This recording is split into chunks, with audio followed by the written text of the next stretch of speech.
Mode 1.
I had said when I did Thursday's video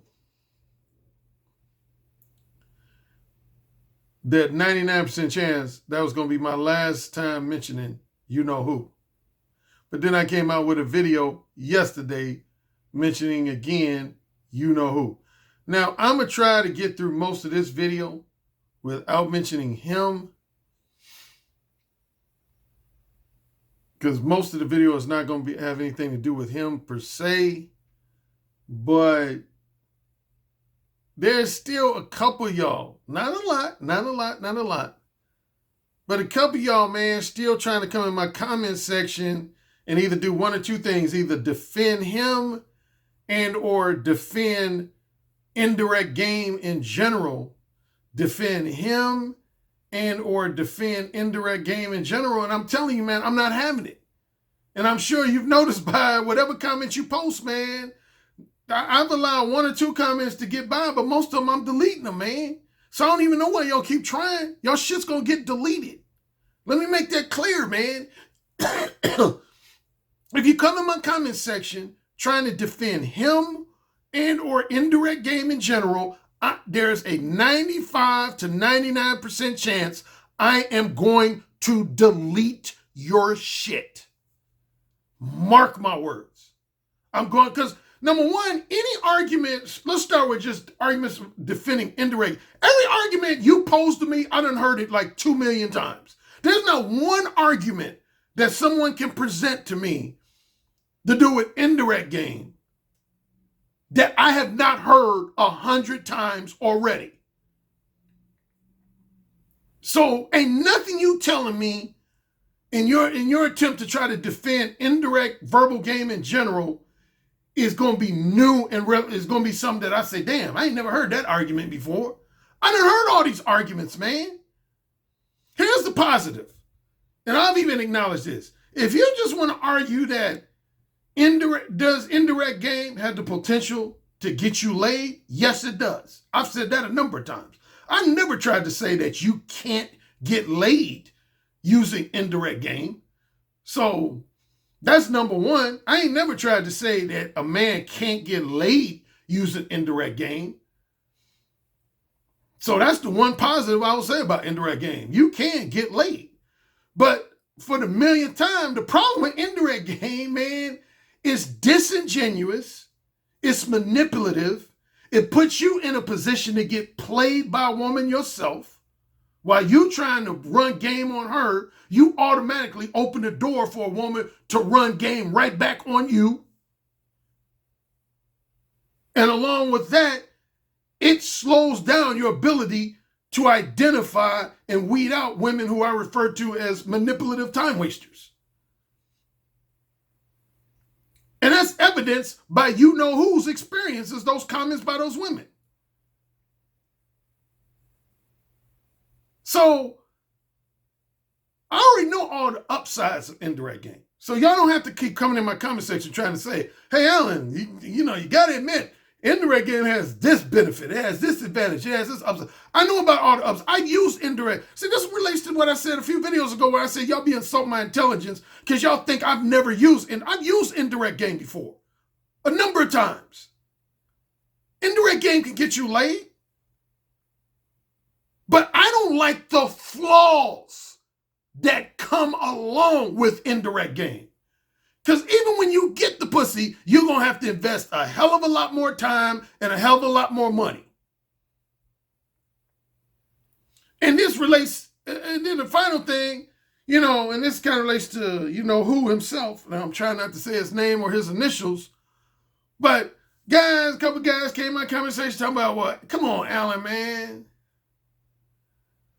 Why are you condemning him for the comments of women who are obviously bitter? You know at least no less than half the stuff they were saying about him was probably a lie, and they lying on him because they bitter. But see, that's my fucking point. Why is he leaving women bitter? Why? That's my fucking point. Let's say, for argument's sake, that at least 1/3 to 1/2 the stuff that these women said about him was just a flat out lie. What I'm asking is, what kind of state did he leave them in to provoke them to want to lie on him? I ain't never left no woman in that state. To the point where they got to resort to that. And that's why I brought up the Warren Beatty story. Well, that's what Warren Beatty was saying. Warren Beatty said, man, when I fuck women, they don't be trying to seek vengeance on me after I leave them alone. Now, I've had some women that have stalked me, and I did a video about that before. I wrote an article on the Negro Manosphere about that. So that's probably the one negative consequence I've had with some women that even when I was direct with them, that when, because they didn't want me to stop fucking them, they start stalking my ass. So that's been one negative thing that's happened from some of the women I've dealt with. But man, I ain't had no women go on no women's blog site dogging me out. That, again, it relates to that video I did where I said, never leave a woman in worse shape than you found her. That's one of Alan Roger Currie's ethics. One of my ethics to get laid. Never leave a woman. You shouldn't have, if you're a true alpha male, and if you call yourself a smooth motherfucker, you ain't gonna leave no woman with no bitterness and resentment against you. Particularly if you laid out from the get-go that you ain't gonna never be her long-term boyfriend, you ain't gonna never be her future husband. What would a woman have to be bitter about towards you for if you lay it out from the beginning? What? What woman has any type of legitimate right to be bitter towards you if you tell her from the get-go, I ain't gonna never be your boyfriend, I ain't gonna never be your fiance, I ain't gonna never be your husband? What can she legitimately say about you? So stop coming in my comment section. Your shit's gonna be deleted. Ain't no debate you can engage me in where you're gonna win. Let me just emphatically say that. Ain't no debate involving direct versus indirect that you're going to engage with me that you are going to win. I'm going to win every motherfucking time. Believe that. I'll put money on it. I am going to win every fucking time. I'm going to win every time. Ain't nobody ever defeated me in a debate about direct versus. Now, again, if your simple argument is, well, Alan, if you're trying to say you can't get laid using indirect, I've gotten laid. I ain't arguing that. That's not what I'm arguing. So that's the one thing I'm not arguing. You can get laid being indirect. But again, it's going to take more time. It's going to take more of a financial investment in most cases. And what's notable related to the story about you-know-who and those comments said about him is typically going to leave women feeling some kind of way about you. Feeling some kind of way about you. Pay attention. Remember that video I did called The Risk and Rewards of the different methods of getting women in bed? Like attraction, seduction, dishonesty and manipulation, financial negotiation, and coercion. I basically explained, if you remember, the upside of each, a description of each. Then I listed the potential risk, consequences, and repercussions involved. Pay attention to what I say about dishonesty, dishonest, disingenuous, misleading, and manipulative behavior.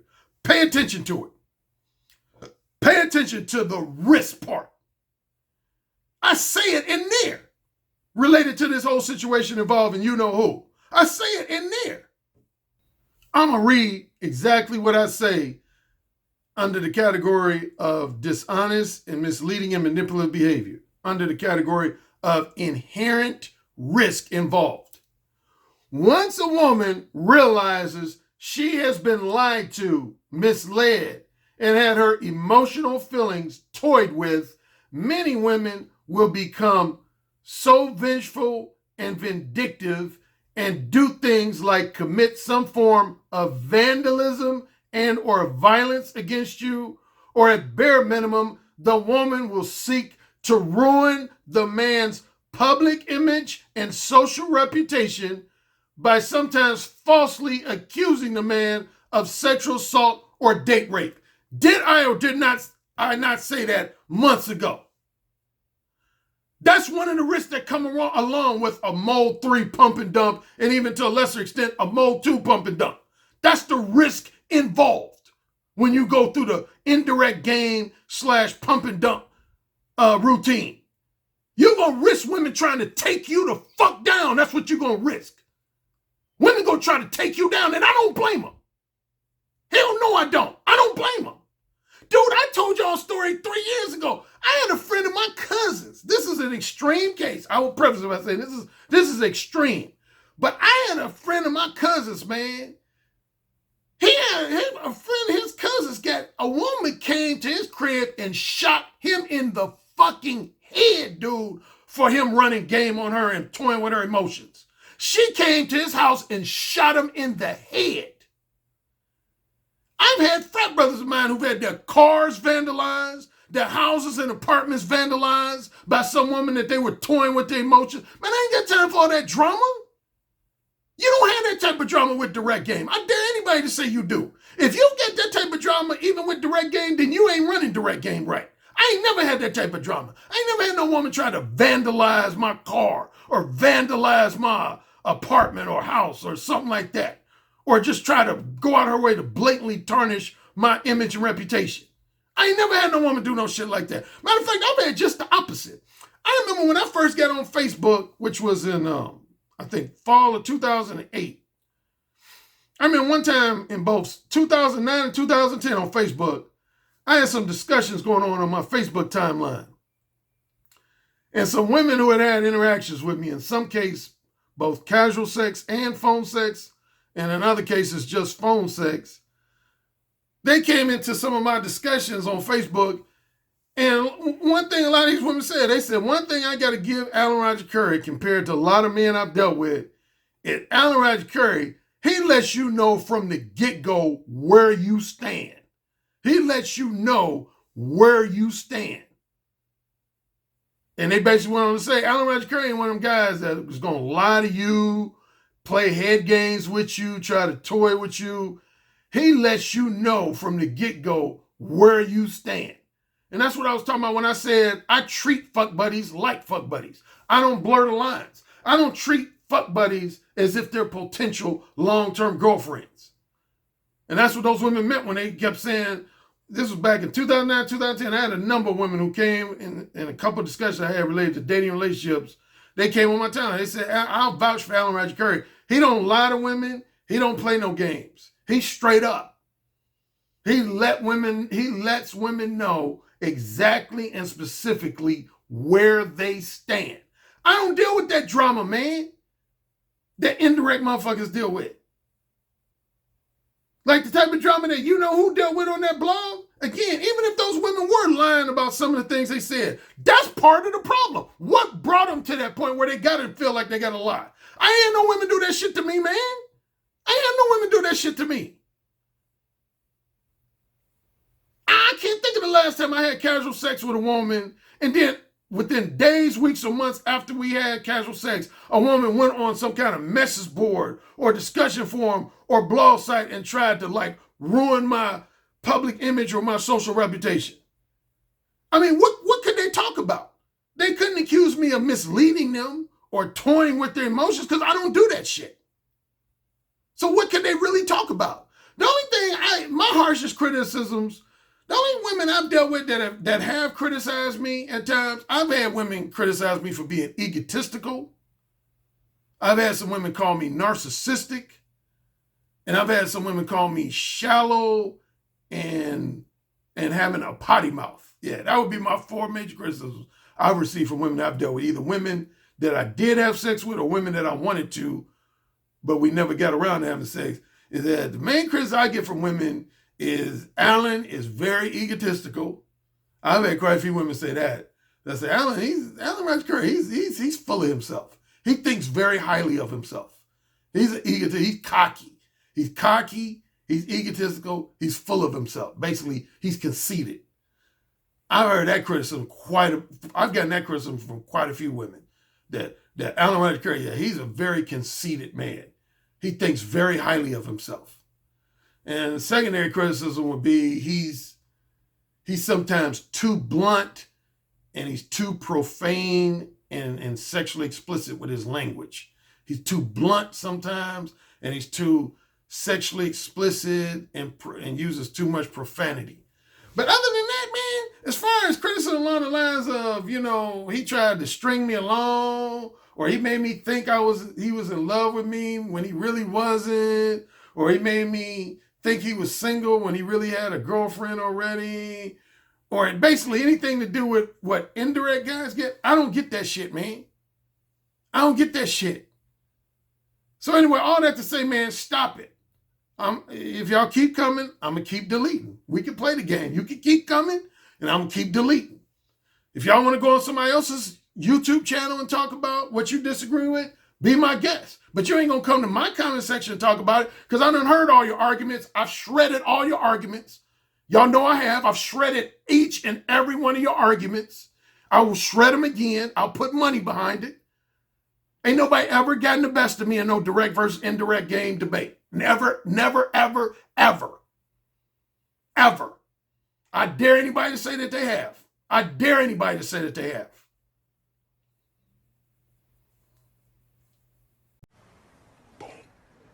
Now, on another note, getting into some more drama with other people, other YouTube personalities. Now, 2 things. In relation to my video yesterday, I had a couple guys. Well, first of all, I participated. I told you, I mentioned on video, I've been allowing myself to participate in a lot of guys' live streams. Mainly live streams hosted by black male YouTube personalities. And then there's one brother named Bernard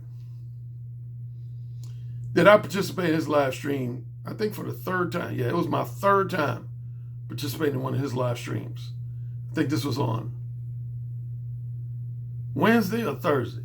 Yeah, I can't remember which day. It was either Wednesday or Thursday, if I'm not mistaken. I participated in live stream. And as you know, everybody knows this by now, I've had a lot of back and forths, starting with June of 2017, with a black male YouTube personality by the name of Mumia Obsidian Ali. I've gone a lot of back and forths with him. And he happened to be on this live stream. And it wasn't totally contentious. I would say 2/3 of our interactions during the live stream were actually cordial and respectful. But I would say the other 1/3 was very contentious. We were yelling at each other, cursing at each other, whatever. And of course, I've had people ask me, Alan, in one way or another, they're just like, Alan, what is it with you two, man? What is it with you two? Why do y'all always be arguing all the time? And I guess more specifically, why is it that y'all be cool one moment, then y'all argue, then y'all go back to being cool, then y'all argue, then y'all at least cordial and respectful, but then y'all argue? Well, I'll tell you one of the reasons why, at least most recently, is related to, number one, a message I got from a guy who both listens to my channel, but also, I guess, follows Obsidian. He watched my video from yesterday. And remember, towards the end of the video, I mentioned that Warren Beatty was pretty much acknowledged in an interview that he pretty much is mode one with women, direct with women. He doesn't do the misleading pump and dump style. And I said, George Clooney is the same way. And so this guy wrote me, young brother wrote me, and said, again, you know what I was saying? They always start off saying, with all due respect. The guys who like me, but they also want to criticize me, they usually start off by saying, Alan, I love you, but with all due respect, blah, blah, blah. And they'll express their criticism. And that's how this went. This guy said, hey, Alan, man, I own your books, man, which is a key point that I'm going to bring up in just a few minutes. He said he owns all my books. And he said, man, I watch most, if not all of your videos, and I like a lot of what you have to say. But see, with all due respect,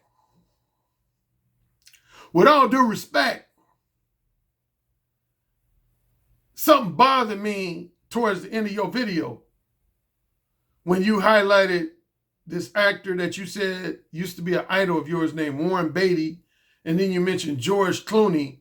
See, you just making Obsidian's point. This is one of the reasons why you and Obsidian don't get along. Obsidian is basically saying that it's easy for a guy to be mode one and do all that verbal seduction and erotic dirty talk if he looks like you, or he looks like Warren Beatty, or he looks like George Clooney, or he looks like Boris Kojo or Brad Pitt or somebody like that. Yeah, y'all motherfuckers can get away with that shit. But the average non-select guy, shout out to Ron Wills, that's his terminology, not mine. Ron Wills was the one who popularized select versus non-select. And this guy said, but if you're a non-select brother, even though I like your books, I don't believe that you can benefit from your mode one verbal seduction style if you're non-select the same way a select dude can. And Obsidian, where you got to give Obsidian credit, is that he's exposing that women have different reactions and different criteria for select guys versus non-select guys that these women don't want to admit, and even a lot of men like yourself don't want to admit.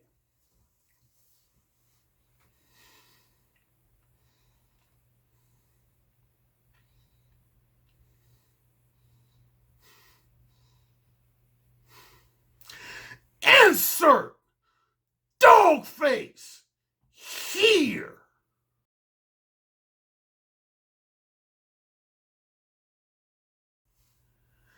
Nigga. And y'all know I don't like to use the N-word if at all possible. Nigga. This young brother, bless his heart, who wrote me this, he claims he owns all my books. Well, evidently, if he owns all my books, he ain't read them. Or if he got the audio books, he ain't listened to them. And this is going to lead me to my criticism of Obsidian and whoever else is like him. Because I listened to Obsidian just yesterday. And it got me a little, I didn't join the live stream, but I ain't going to lie. At times, I get rattled. And why was I getting rattled listening to Obsidian talk? I don't remember any of his exact words. So everything I say is going to be me paraphrasing him and summarizing what he said. But this is... Okay, first of all, before I get to this, remember I did this video. I want to say it was earlier this year. I don't think it was late last year. I think it was earlier this year, in 2020. I did a video similar to this where I said I was listening to a live stream hosted by a black male YouTube personality, and my name got brought up. And this one brother, he initially started off complimenting me. He said, I actually like ARC, Alan Roger Currie. He said, I ain't got nothing against the brother personally. I actually respect him in many ways. But he said, my one issue with him compared to other guys who talk about game and dealing with women on YouTube, he said, ARC doesn't really take time to tell guys what women to avoid hooking up with. He'll give you advice on hooking up with women, but he don't give you advice concerning what women to avoid hooking up. And I had to give this brother a vicious dog face. Nigga, that's what my whole part 2 of my book, The Possibility of Sex, is all about. And I highlighted that in that video. That's literally, if anybody owns my book, The Possibility of Sex, and it's divided in 2 parts. It's 4 chapters in part 1, and it's 5 chapters in part 2. The 5 chapters in part 2 is all about what women you should avoid entering into any type of long-term relationship with. That's what that's all about. So how can this brother say that Alan Roger Currie doesn't offer any advice to men about what women to avoid when that's half of my book, The Possibility of Sex? That literally blew my mind, made me shake my head ridiculously. Now, similarly, coming back to Obsidian and people who co-sign with a lot of his arguments. He was on this brother Bernard's channel. Essentially, again, a lot of what I'm going to say is going to be paraphrased. None of it's going to be exactly, accurately, word for word. But this is essentially what he was saying. He was basically making an argument that, see, a lot of women, particularly more specifically black women, they got 2 criteria for select fuckboys versus us non-select nerdy and semi-nerdy types. They got different criteria. They'll let the select fuckboy get away with a lot of stuff that they won't let the non-select guy get away with. And a lot of times black women will choose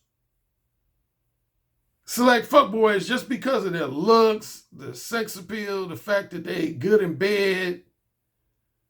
But then yet publicly, they'll say that they're looking for a guy that's well-rounded and nice and intelligent and blah, blah, blah. And then he went on to say that he started banging his own chest and singing his own praise. He said that, see, I'm one of the few guys here on YouTube that's willing to be public about this, that's willing to speak out about it. These black women themselves won't speak out on it. And even many of the black men, particularly even certain black male dating coaches, implying me. He didn't say my name specifically, but he was implying me. He said, they won't let you know this. Really? Really? Insert dog face here.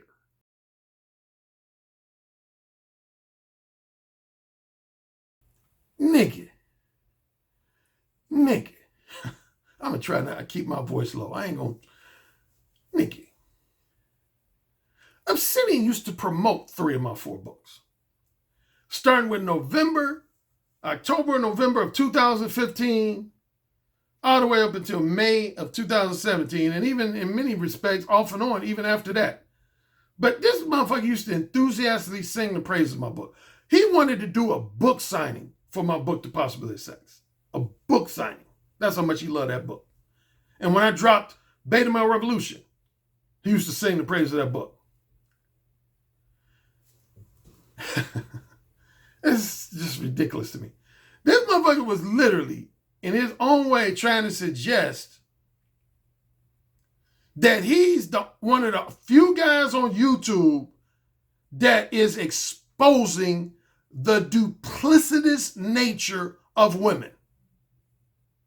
The duplicitous nature of women. And that women won't acknowledge their own duplicity and what's also known as their own dual mating strategy, that women, what I'm saying, everything is specific about black women, so he's mainly talking about just black women, that black women won't acknowledge their duplicity. And furthermore, that there's even a lot of men and a lot of dating coaches who refuse to acknowledge. I can't speak for other dating coaches. I'm speaking for myself. Nigga, I wrote the book. I wrote the book that influenced your ass. Facts. facts, motherfucker. Didn't nobody know who the fuck you were before you connected with me, bro. And that's real talk. Nobody knew who you were. Nobody cared who you were. I made you, bro. I made you. Believe that. Nobody was paying attention to you until you start promoting my shit. Facts. Not opinion, that's facts. I made you, bro. And you gonna try to say that you the first brother to highlight the duplicity of women? I made you. You wouldn't have the talking points you have if it wasn't for me. And that goes for 90% of these brothers on YouTube. Well, maybe not 90. I'm throwing down that 90. I'd say maybe 75% of brothers on YouTube. That applies to them too. Nigga, no, you didn't try to act like you the first brother to highlight the dual mating strategy and duplicity of women, and in particular black women. And that I don't have the courage to expose them about. Dude, that's what do you think all of my books are about? That you used to sing the praises of and promote yourself. What do you think all my books are about? What do you think all my books are about? Literally.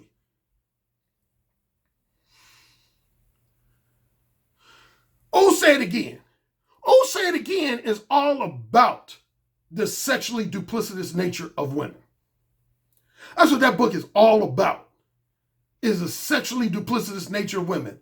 How women will act one way in public, but then privately will act totally different. For example, they'll act like the proverbial good girl in public, but privately they'll unleash their more kinky and promiscuous side. And similarly, I talk about how women will act one way sexually towards alpha males, handsome, sexually desirable alpha males, but act totally different towards men who they don't find physically attractive or sexually appealing. I talk about that in Say It Again. Read the book. Listen to the audio book. Next, possibility of sex. I touch on it. I touch on just the overall manipulative and materialistic nature of women in that book. How women are manipulative and materialistic, but I also talk about the duplicity and dual mating strategy of women. The one particular chapter, for damn sure, is chapter 9, which is the very last chapter, when I'm talking about women who are liars, cheaters, and adulterers. I talk about how women will marry men sometimes just because that man is wealthy and financially generous, or sometimes they'll marry a guy just because he has offers flattering and entertaining and emotionally empathetic, non-sexual companionship. But I said they'll have another dude on the side for good dick. How is that me hiding that shit? How is that me hiding their duplicity and their dual mating strategy? Explain that to me like I'm a kindergartner. And then finally, the beta male revolution. That definitely is what that whole fucking book is about. See, my voice went up. What C Buggy teaches me about how my voice goes up octaves when I get angry or upset or whatever. My voice went all the way up. I said, that's what my whole book is about. That's what my whole book is about. That's what my whole book is about. Yeah, that's what that whole book is about, man. That's what, more than any of my other books, that's literally at least half the reason why I wrote the beta male revolution, is to basically say that starting with the early to mid 1970s, just about all women in society have employed a dual mating strategy. Their interest now is very niche oriented. I basically state in that book that now women have some dudes they just hook up with for just good dick. Some guys they hook up with for just intelligent conversations. Some guys they hook up with for funny and entertaining conversations. Some guy they hook up with for financial favors. Some guys they hook up with for non-financial favors. Some guys they hook up with when they need a emotionally empathetic listening ear and shoulder to cry on, and so on and so on. And another guy they hook up with for him to help them find a job, and so on and so on and so on. Simeon, what are you talking about? Why are you trying to suggest that you are the first brother in the black manosphere to expose the dual mating strategy of women and their just overall duplicity And that a brother like me, on the flip side, is trying to hide that and prevent that from being exposed when I exposed it before you. I exposed it before you did. Facts, not opinion, facts. I've been exposing that shit since the mid to late 1990s, bro. Since the mid to late 1990s, I've been exposing women's true sexual nature, their true manipulative and materialistic nature, their dual mating strategy. I've been exposing that shit since the 1990s, bro. What are you talking about? You trying to act like, man, I heard you mention on the live stream, you said, one thing about Alan Roger Currie is he's predictable. Thought I didn't hear that. I heard you say that. You said a lot of times I can predict Alan Roger Currie's moves. Because that's one thing he doesn't realize about himself is that at times he can be very predictable. Well, here's the thing, brother. Brother Obsidian, you're predictable. You're predictable. That's what you don't realize. I'll issue the same statement towards you. You're predictable. Because here's where you're predictable. And I even told you this. If you got a good memory, I told you this. And now you're doing it. I told you back in 2018, after we fell out in summer 2017, I said, this is what I said. I don't remember my exact words, so I'm going to paraphrase my own words. But I said, Obsidian, this is what you're going to do. This is what I believe you're going to do. Because you love my books, but you don't like me. In other words, you love the message, but you don't like the messenger. You love the message, but you don't like the messenger. I said, this is what I think you're going to try to do in the future. You're going to try to come out with your own version of the possibility of sex and the beta male revolution. But you're going to spin it in such a way that it only applies to Black America and Black men versus Black women. But essentially, it's just going to be a very nuanced, subtly different, paraphrased version of my book, The Possibility of Sex and the Beta Male Revolution, and to a far less extent, Mo 1. Now, I haven't read your book yet. If I'm wrong, I'll own up to it on my channel. I haven't read your book yet. But if I had to go by my gut instinct, my intuition, my gut instinct, I would almost bet money that there's going to be portions in your book that's essentially going to be just like The Possibility of Sex and just like the Beta Male Revolution, and even a couple of portions that's going to be somewhat similar to my book, Mo 1, but you're going to change the language, change the terminology. You're going to write it in such a way that it won't be representative of just blatant plagiarism. Because the only way I can accuse you of plagiarism is if you borrow my words exactly word for word or very close to word for word. That's when I can sue you for plagiarism, is if you take stuff from my books and repeat it exactly word for word or very close to word for word. But see, you're smart enough to know how to rephrase stuff in a manner that it wouldn't be fall into the category of blatant plagiarism. But I'm going to wait till I read your book. Again, if I'm wrong, I'll own up to it right here on my YouTube channel. But if somebody's asking my gut instinct, I bet y'all any money that when Obsidian's book come out, it's just going to be basically a modified variation of my book, The Possibility of Sex, and my book, The Beta Male Revolution, only he's going to try to apply it specifically to Black America. That's my prediction. That is my prediction. Because I know that's what he's been wanting to do. Because again, see, and he ain't alone in this. I've actually heard brothers admit this. Like, there's another brother who's fairly well known in the Black manosphere. I ain't going to say his name or even his initials, but he know who he is. He literally said that one time. He said, I like Alan Roger Currie's book, The Beta Male Revolution, but I don't like him. He said, I like his book, but I don't like him. See, in the same way Obsidian keeps saying this to Black women, why don't y'all just be truthful about shit? Instead of trying to deny it or hide it, be truthful. I'm saying to brothers now, That's why I'm just going to get real, man. Why don't you just come to me and say, man, hey, Brother Allen Roger Currie, I don't like you, man. I don't like you. Plain and simple. I don't like you. It ain't got nothing to do with that I intellectually or philosophically disagree with the contents of your books. I just don't like you. I would have more respect for you if you said that. If you just flat out just said, I don't like you. Or on a more broader scale, I just wish some of you bitter, resentful, non-select motherfuckers, again, shout out to Ron Wills, that's his terminology. I wish some of you non-select motherfuckers would just be real and say, you know what? You handsome, sexually desirable, select male types, I don't like you. I don't like you. I don't like y'all motherfuckers. That would be the real thing to do. To just say, I don't like y'all motherfuckers. Instead of dancing around it. Because I know when motherfuckers are player hating on me.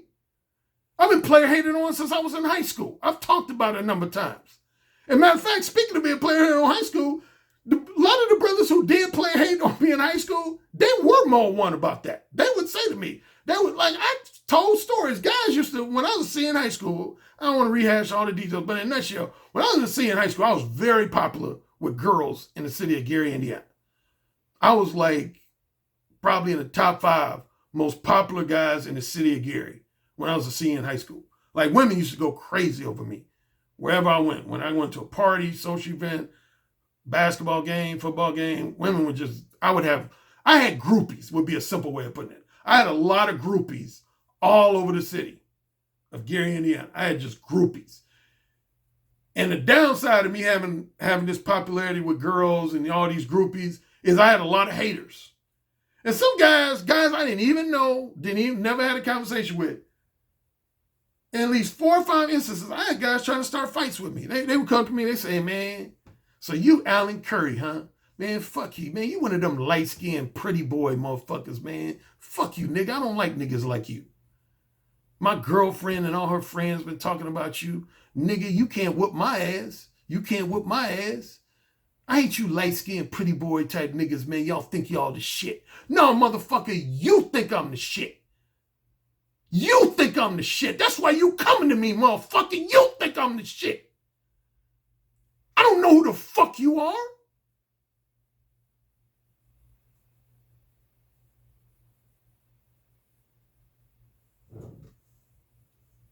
And that's why my freshman year, I took up martial arts. I had one of my frat brothers who was a black belt teach me a discipline known as Pei-Lam Kung Fu.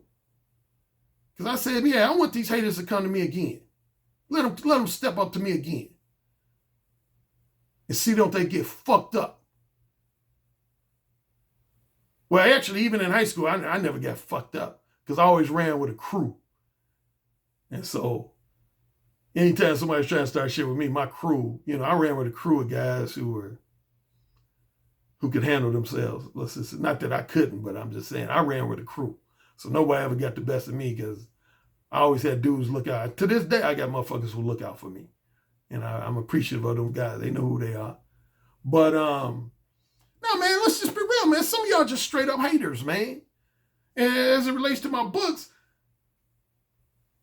there's some guys who dislike both me and my books. And I almost in a weird way have more respect for them. Is the guys who dislike me and my books. Or even more specifically, they just don't agree with anything I say in my books. Even though I don't agree with those guys, at least I respect that. But the guys who get on my nerves is the guys who know they love my books. They know the shit I say in my books is valid, is true, is on point. But because they dislike me, they want to try to undermine my books. And again, going back to, as some people call him, my arch nemesis Obsidian, that's what he's basically doing. He's trying to take talking points from my books and act like he's the first one to talk about this shit. Like, he's almost acting like he's the first black man in the manosphere to expose the dual mating strategy of women and the general duplicity of women. When I came way before this motherfucker and did the same thing. Way before this motherfucker. I came way before most of the motherfuckers on YouTube. before most of the month. Again, I was talking about this stuff and writing about this stuff as far back, no later than the mid 1990s. In some cases, earlier than that. There's some stuff I talk about on YouTube that I've been talking about since the 80s. As far as stuff to do with like just direct verbal game and verbal seduction, I've been talking about that shit since the 80s. And as far as stuff to do with women's true nature and women's duplicitous nature and dual mating strategy, I've been talking about that shit since like the mid to late 1990s. So how is anybody gonna believe that this motherfucker the first one and try to suggest again? Now, in his defense, he did not say verbatim Alan Roger Currie is a dating coach who tries to hide that. So I want to be fair. He didn't put me out by name, but he just said there's a lot of black women who don't want to acknowledge their dual mating strategy and their duplicity. And even more so, there's even some black men and black male dating coaches who don't want to expose black women's dual mating strategy and duplicity. Well, he didn't say my name, but I felt like he was putting me in there. But if I'm wrong, I'm wrong. But I'll say emphatically, I've been exposed not only black women's dual mating strategy and general duplicity, I've exposed women of all races and ethnicities dual mating strategy and overall duplicity. Again, who said again? Exposes. Here's a simple deal, man. I mean, it ain't rocket science. It really ain't rocket science. There's certain attributes, characteristics that a man possesses that lead to women gravitating towards him sexually. Then there's other attributes, personality traits that lend itself to women gravitating towards you non-sexually. And sometimes both sexually and non-sexually. This takes me back to the email the young brother wrote me where he said something to the effect of the only guys who can benefit from Mo 1 are guys that are considered good looking and sexy and generally select type dudes, but non-select type dudes are not going to be able to benefit from Mo 1. Number one, I disagree with that. Because I have clients, plain and simple, and other friends and acquaintances who prove that wrong. But that said, I will say this.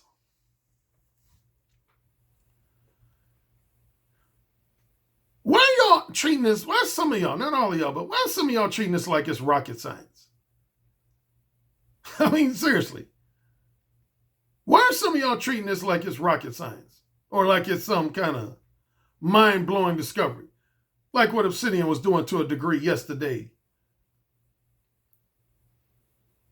Treating it like some aspects of this, like it's some kind of mind-blowing revelation or discovery.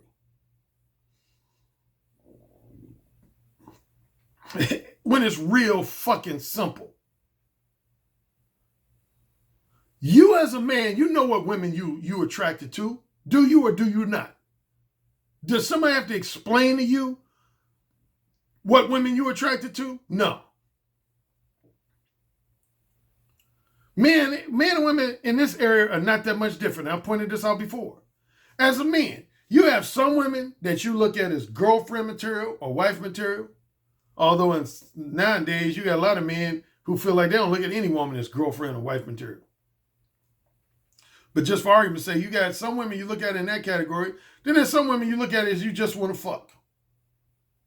You know, they're attractive enough and sexually appealing enough to the point where you want to fuck them, but you don't want them as a girlfriend, fiance, or wife.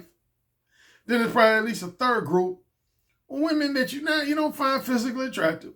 You don't find sexually appealing, but they just so cool personality-wise that you'd be willing to hang out with them as, say, a platonic friend. Okay? Get that? What makes y'all think women are any different? I mean, seriously, what makes you think women are any different? And I've asked this question a bunch of times before. What makes you think women are any different? Women got a bunch of roles. I always narrow it down to 4 roles. I've done this multiple times before. I would narrow it down to 4 roles. I always said, as a woman, you're going to fall into one of these 4 roles. Technically 5 roles. They will either go see you as a guy who's a casual sex lover / fuck buddy, long-term boyfriend / future husband, a pay-for-play, such as a trick or a sugar daddy, or a purely platonic friend. Or the fifth row would be they don't want to deal with you on any level. Romantically, sexually, platonically, financially. They don't want to deal with you at all. That's your most bitter motherfuckers.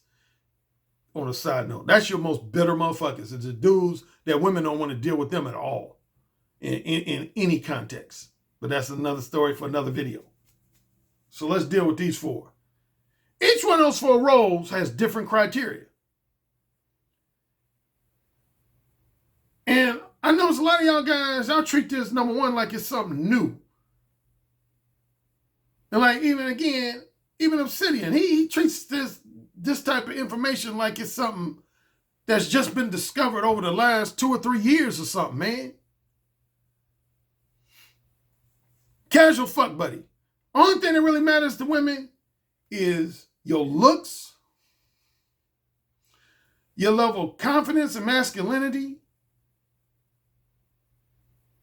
and how kinky, smooth, and seductive your mouthpiece is. That's 3 main things that women care about when it comes to a casual fuck buddy. Do you have a good-looking, attractive, sexy physical appearance? Are you masculine? Are you confident and masculine? Do you have alpha male type erotic dominance? And do you have a kinky, smooth, charming, persuasive, seductive mouthpiece? For casual fuck buddy, that's all that matters. And then I guess if I add on one more thing is the quality of your bedroom skills, but a woman's not going to know that before she sleeps with you for the first time. She'll only know that after she fucks you. So as far as the things that apply to what would make her sleep with you even the first time, it revolves around those 3 things. Everything else don't matter. That ain't new revelation. Don't matter. Don't fucking matter. Don't fucking matter. Level of education don't matter. How intelligent you are, I'm intelligent. Don't matter. For casual fuck buddy, don't matter. Oh, I got $100,000 in the bank. Don't matter. Don't fucking matter.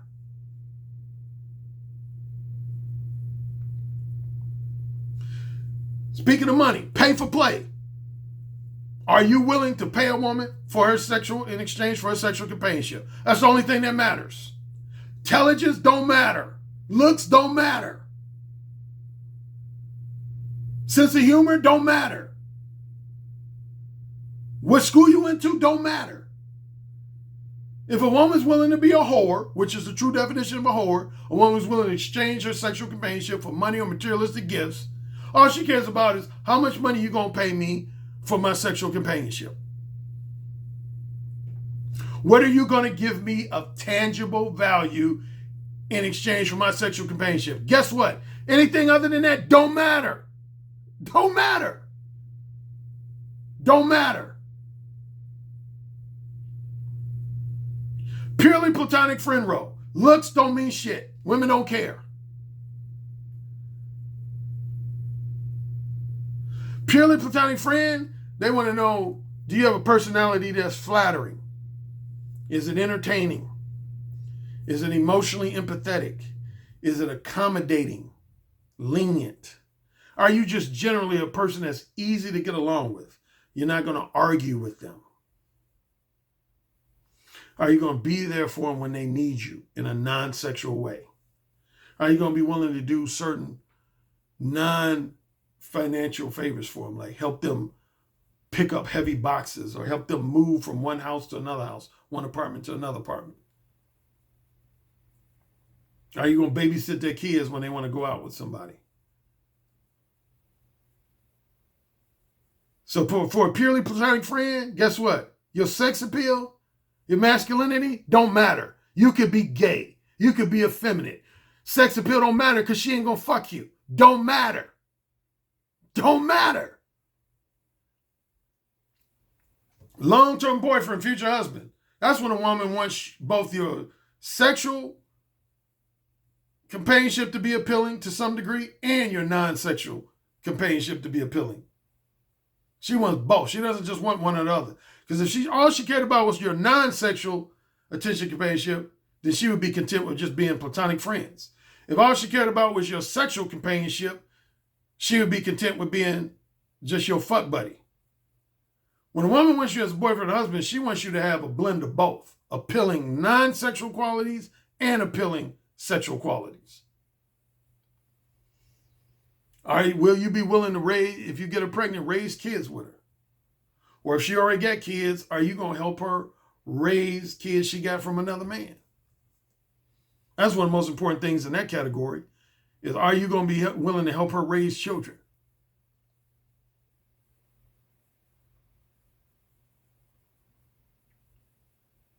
Some other stuff don't matter. This ain't rocket science, fellas.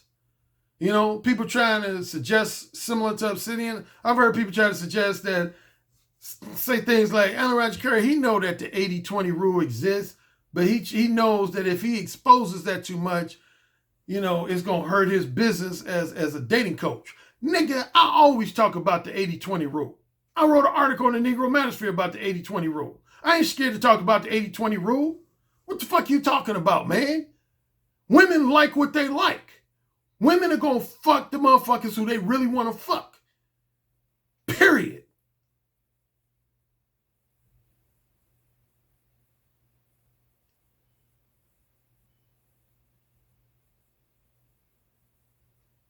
So y'all need to recognize, man.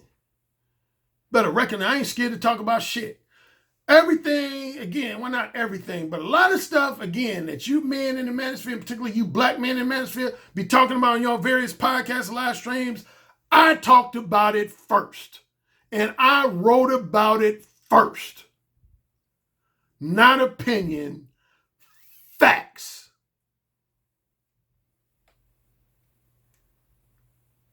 Yes, sir. Say it again. Yes, sir. Who's the king? Alan, you're the king. Say it again. Alan, you're the king. You're dominating me. Say it again. Alan, you're dominating me right now. Mode 1. Mode 1.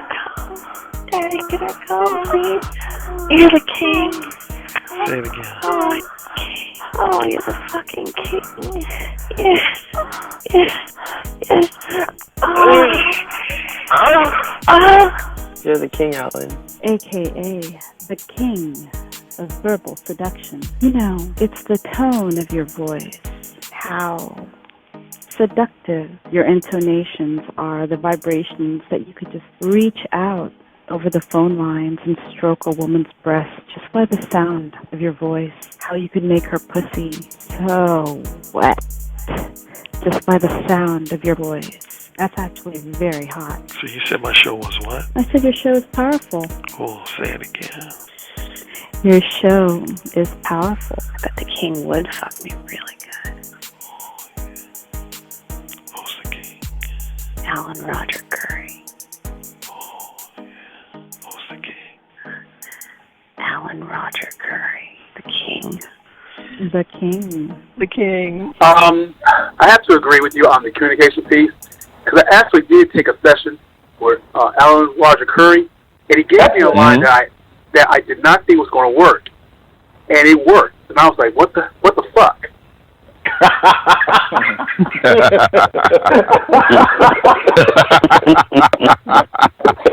Oh my God! Man, he's the master. He's the master of the verbal seduction. He got that communication piece down pat. It really worked. It just simply worked, and I just didn't think it was going to work at all. Verbal seduction, man. I'm like, clearly, this guy's the Michael Jordan of seduction. Like, you know, come on now.